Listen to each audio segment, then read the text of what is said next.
Delhi NCR को पश्चिमी उत्तर प्रदेश से जोड़ने के लिए रैपिड रेल परियोजना जो है वो अब स्टार्ट होने को है और कल प्रधानमंत्री नरेंद्र मोदी उसके पहले चरण का उद्घाटन करने जा रहे हैं। मेरे साथ बीजेपी के सांसद राजेंद्र अग्रवाल जी हैं। सर, ये कितना बड़ा सपना है जो बरसों से इंतज़ार कर रहे थे लोग इस इलाके के, और आज वो पूरा हुआ। ये बहुत बड़ा सपना है। यानी मैं स्वयं की भी यदि बात करूं तो 2009 में मैं संसद में पहुंचा जनता के आशीर्वाद से, तो मैंने तभी से इस विषय को उठाया और 2009 से 14 तक तो कुछ हुआ नहीं, खैर शायद उनकी प्राथमिकता में नहीं था। लेकिन माननीय मोदी जी प्रधानमंत्री बने तो मेरठ की दिल्ली से कनेक्टिविटी के जो और भी इश्यूज़ थे, मेरठ दिल्ली एक्सप्रेस हाईवे बना, उसको 2 साल से अधिक हो गया। और ये जो रेल है ये भी रैपिडली बन रही है। आप देखें कि कोरोना के आर्थिक दबाव के अंदर भी इसकी कभी भी इसके फंड को कमी नहीं हुई। ऐसी माननीय मोदी जी की योजना भी बराबर रहती है कि वो कोई योजना घोषित करते हैं तो उसके आर्थिक पक्ष की पूरी चिंता करते हैं। तो ये वास्तव में ऐसा सपना है जो प्रत्येक नागरिक के मन में बसा हुआ है, क्योंकि इससे भविष्य की जो प्रगति के द्वार हैं वो खुलने वाले हैं। अभी भी दिल्ली करीब हुई है, रैपिड के आ जाने के बाद तो दिल्ली और भी करीब हो जाएगी। और जो उद्देश्य था एनसीआर बनाने का कि रैपिड कनेक्टिविटी हो, उसको ये पूरा करेगी। यहाँ के युवाओं को, यहाँ के उद्यमियों को, यहाँ के छात्रों को, यहाँ और सभी क्षेत्र के लोगों को इसका लाभ होगा। और केवल मेरठ को लाभ नहीं होगा, पूरे पश्चिम उत्तर प्रदेश को इसका लाभ होगा। सर, 2014 में जैसे आपने कहा उसके बाद काम शुरू हुआ। अखिलेश यादव ये कहते रहे कि ये हमारा प्रोजेक्ट था, दावा करते रहे, लेकिन जब डबल इंजन की सरकार बनी तब रेल आ पाई। मैं कई बार तो हैरत होती है कि अखिलेश जी या कांग्रेस के दोस्त इतना झूठ, इतनी हिम्मत के साथ कैसे बोलते हैं। बड़ी हिम्मती हैं वो इस मामले में। तो आपका विचार था, आपने करा क्यों नहीं, पता नहीं क्या विचार को क्या अर्थ समझते क्या है वो। केवल आपने कोई बात कह दी तो उससे तो बात नहीं बनती है, आपने कुछ किया है उसका असर होता है।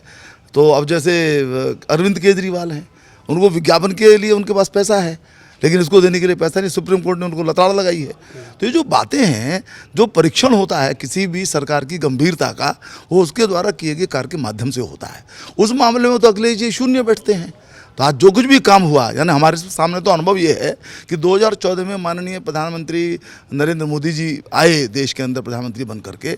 2017 का 3 वर्ष का जो कार्यकाल था, जब अखिलेश जी यहाँ के मुख्यमंत्री थे, केंद्र सरकार की योजनाओं के अंदर उन्होंने प्रायः रोड़ा अटकाया, चाहे मकान बनाने की बात हो, चाहे अन्यों की बातें हों, लेकिन उन्होंने सहयोग नहीं किया।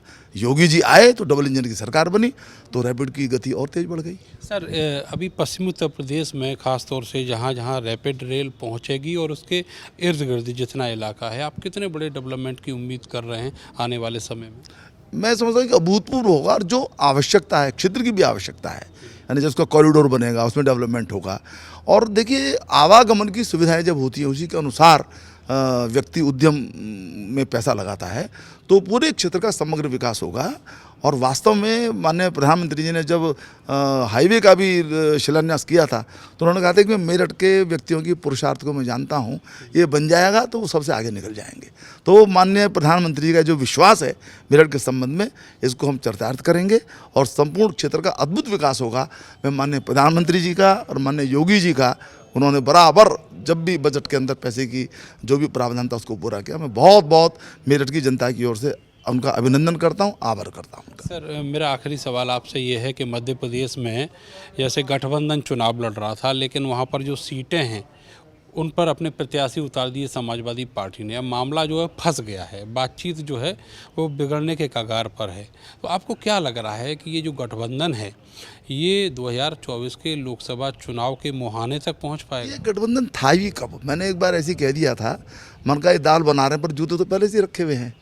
तो ये तो उनमें होना ही था। कोई वैचारिक तालमेल नहीं है, ये परस्पर व्यक्तिगत महत्वाकांक्षाओं के कारण से शत्रु हैं एक दूसरे के।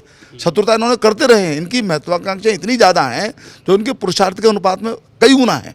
तो ये कुछ नहीं करेंगे, इनका कोई एजेंडा नहीं है, इनका पारिवारिक एजेंडा है, व्यक्तिगत एजेंडा है, देश का समाज का कोई एजेंडा नहीं है। इनको पर्याप्त अवसर देश की जनता ने दिया, इन्होंने कुछ भी नहीं किया।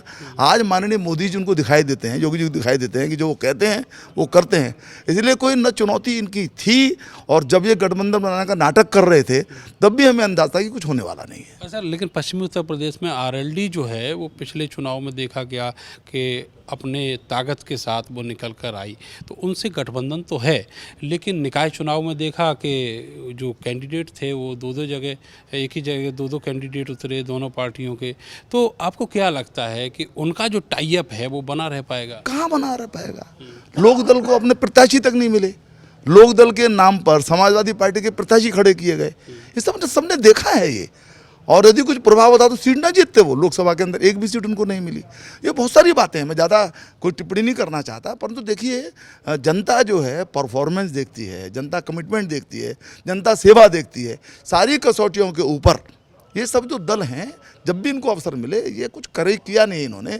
साख यदि विश्वसनीयता किसी की है तो माननीय मोदी जी की है, माननीय योगी जी की, और जनता का आशीर्वाद भरपूर उनको पहले से भी अधिक मात्रा में मिलने वाला है। कांग्रेस पार्टी जो है वो अभी इमरान मसूद को तीसरी बार शामिल की है अपने साथ, तो ये माना जा रहा है कि कोई कैंडिडेट वेस्टर्न यूपी में नहीं था, लेकिन सहारनपुर से अब सीट पक्की माने उनकी। कांग्रेस में कुछ है भी, कांग्रेस अपनी रायबरेली की सीट बचा ले, फिर आगे की सीट का विचार करे। कोई वजूद नहीं, कोई संभावना नहीं है। कांग्रेस इज रिजेक्टेड, कांग्रेस को पूरी तरीके से रद्द कर दिया है। कुछ छोटी मोटी सफलताएं मिल जाती हैं। इमरान मसूद तो सर बड़े नेता नहीं, बड़े नेता हैं, इसके बाद भी बैठ तो छोटी नाव में गए जो डूबने वाली है। भाजपा में आ जाना चाहिए उन्हें। नहीं, मैं ये नहीं कह रहा, कुछ भी मैं ये नहीं कह रहा, मैं कांग्रेस की चर्चा कर रहा हूँ। तो मैं व्यक्तिगत टिप्पणी सामान्यतः करता भी नहीं हूँ। कुछ होने वाला नहीं है, कोई उनका जनाधार नहीं है, कोई उनका कार्यकर्ता का बेस नहीं है, कोई उनकी वैचारिक स्पष्टता नहीं है, कोई उनकी परफॉर्मेंस नहीं है, कौन उनको स्वीकार करेगा? बहुत बहुत शुक्रिया आपका। तो बीजेपी के सांसद राजेंद्र अग्रवाल जिन्होंने इमरान मसूद के बारे में भी और कांग्रेस पार्टी के बारे में भी एकदम साफ कहा कि जो नाव है कांग्रेस की वो डूबती हुई है और बहुत छोटी हो गई है। इमरान गलत नाव में बैठ गए हैं और अब इसका अंजाम क्या होगा ये 2024 लोकसभा के नतीजे बताएंगे। कैमरा सहयोगी सानू के साथ मैं नरेंद्र, भारत समाचार, मेरठ।